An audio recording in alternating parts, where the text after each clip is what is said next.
Friends, आज फिर से आप लोगों का स्वागत है मेरे इस नए चैप्टर पर, रिप्रोडक्शन इन ऑर्गेनिजम्स, जीवों में जनन।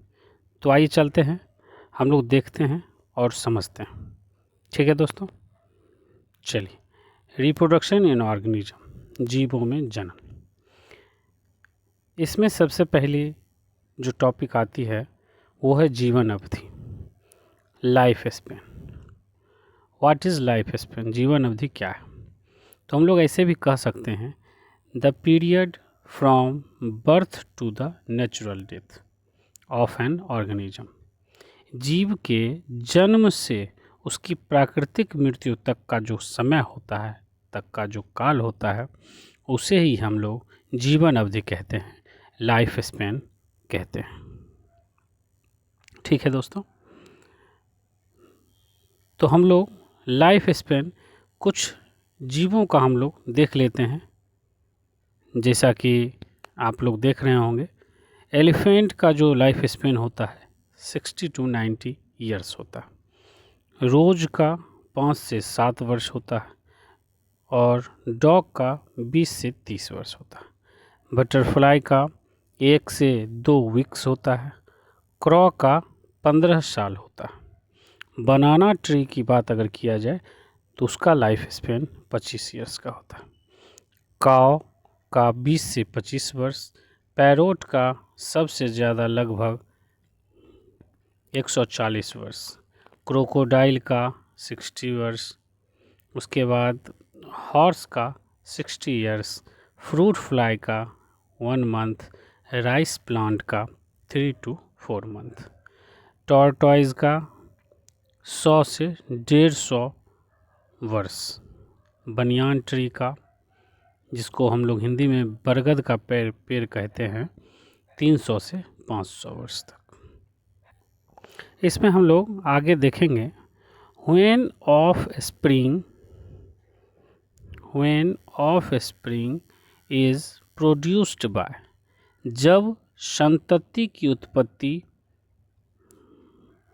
सिंगल पेरेंट विथ और without gamete formation, when of spring is produced by single parent with और विदाउट गैमीट फॉर्मेशन।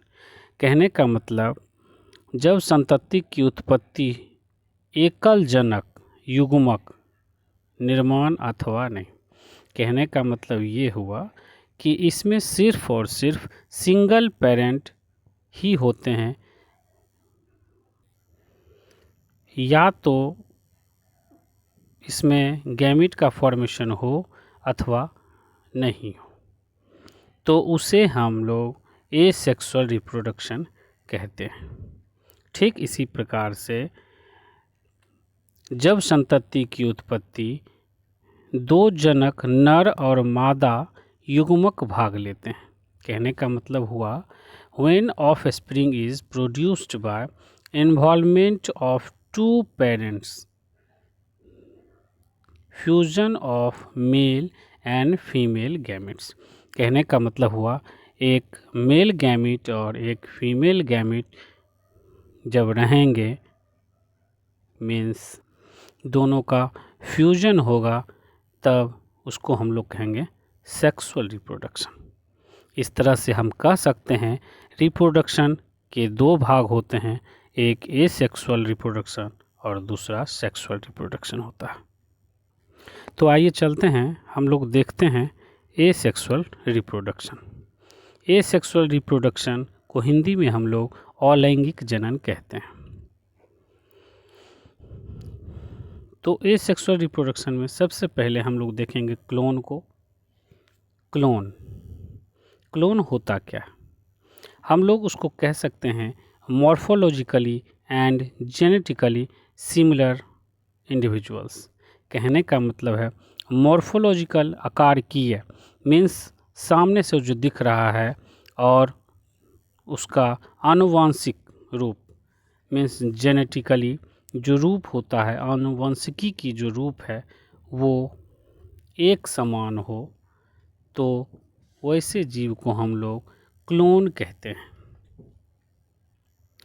मीन्स दिखने में भी एक समान और उसका जेनेटिकली आनुवंशिकी रूप में भी एक समान हो। कुछ जीव में हम लोग देखेंगे किस तरह से एसेक्सुअल रिप्रोडक्शन होता है। सबसे पहली बाइनरी फिशन। बाइनरी फिशन हमारे अमीबा और पैरामीशियम में होता है। बडिंग हमारे हाइड्रा और ईस्ट में होता है। कॉनिडिया हमारे पेनिसिलियम में होता है। ठीक इसी प्रकार से गैम्यूल्स जो होता है वो स्पॉन्जेस में होते हैं। तो हम लोग समझते हैं वेजिटेटिव रिप्रोडक्शन। वेजिटेटिव रिप्रोडक्शन इसको हिंदी में हम लोग कायिक जनन कहते हैं। मीन्स कहने का मतलब asexual reproduction in plants is called vegetative reproduction. Asexual reproduction अगर प्लांट में हो तो उसे हम लोग वेजिटेटिव रिप्रोडक्शन कहते हैं, हिंदी में कायिक जनन कहते हैं। वेजिटेटिव प्रोपेग्यूल्स, इसको हम लोग देखते हैं कायिक प्रवर्ध क्या होता है। Units of vegetative propagation are called vegetative propagules. Hindi में हम लोग कह सकते हैं कायिकी प्रवर्धन की इकाई कायिक प्रवर्ध कहलाती है। मीन्स वेजिटेटिव प्रोपेग्यूल्स जो होता है वो वेजिटेटिव प्रोपेगेशन के यूनिट होते हैं।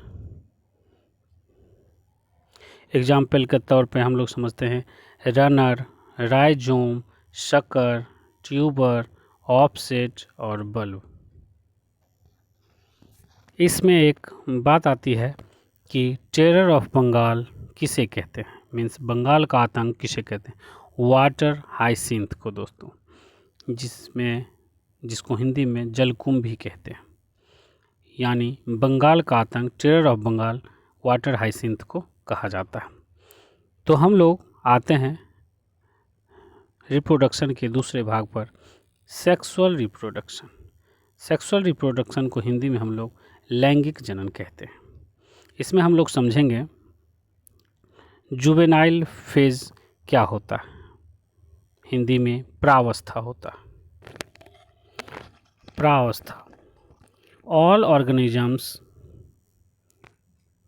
organisms have to reach certain stage of growth and maturity before they can reproduce sexually.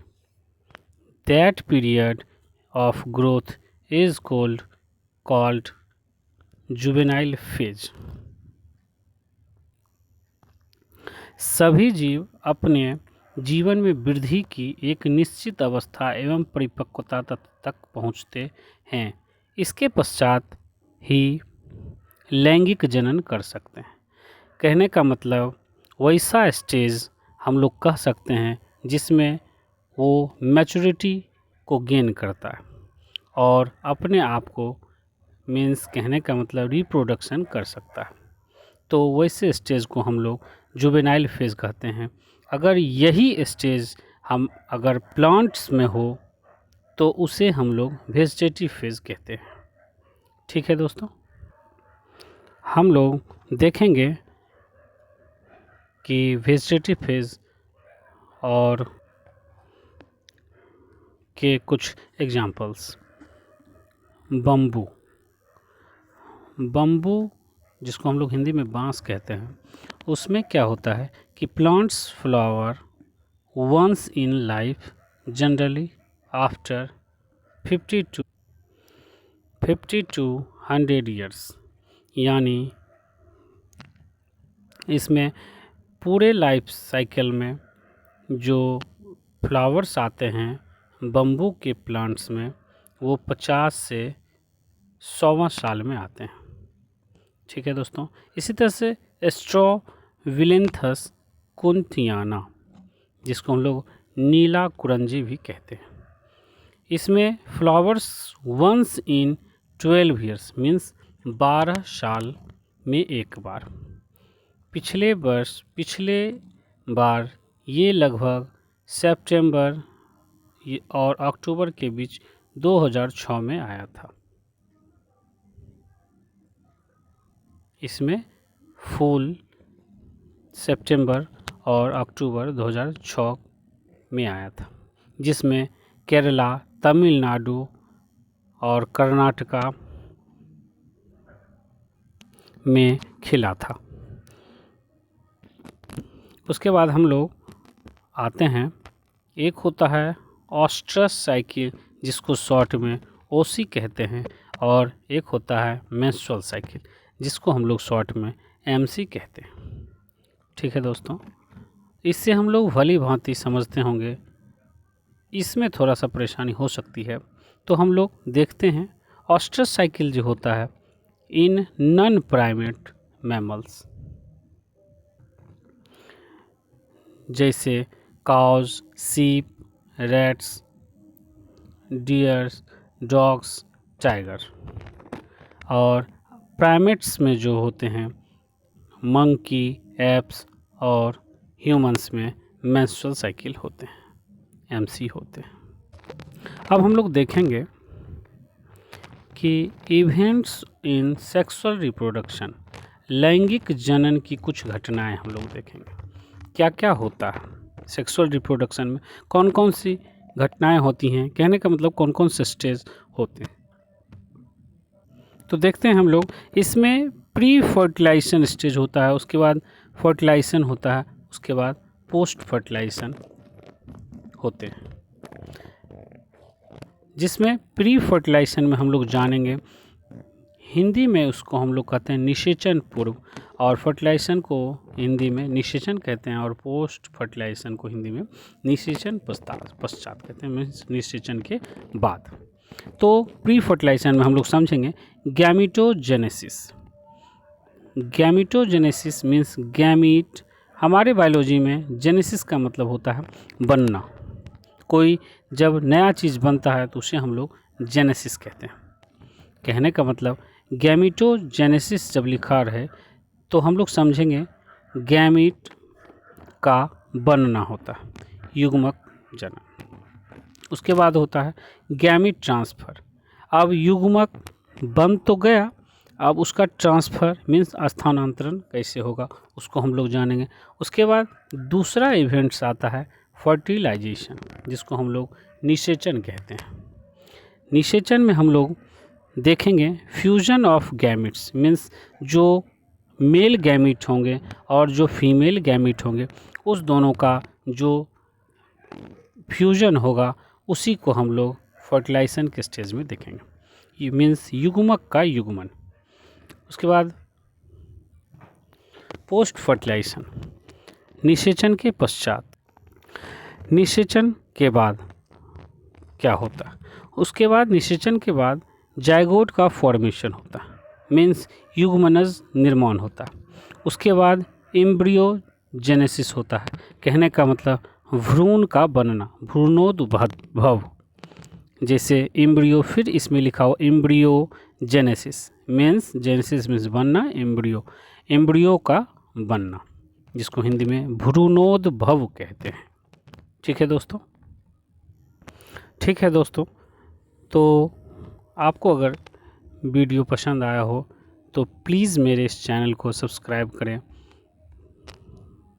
और बेल आइकन की घंटी को ज़रूर से ज़रूर प्रेस करें, ताकि जो भी मैं वीडियो नया अपलोड करूं आपको सबसे पहले मेरा यह वीडियो मिले।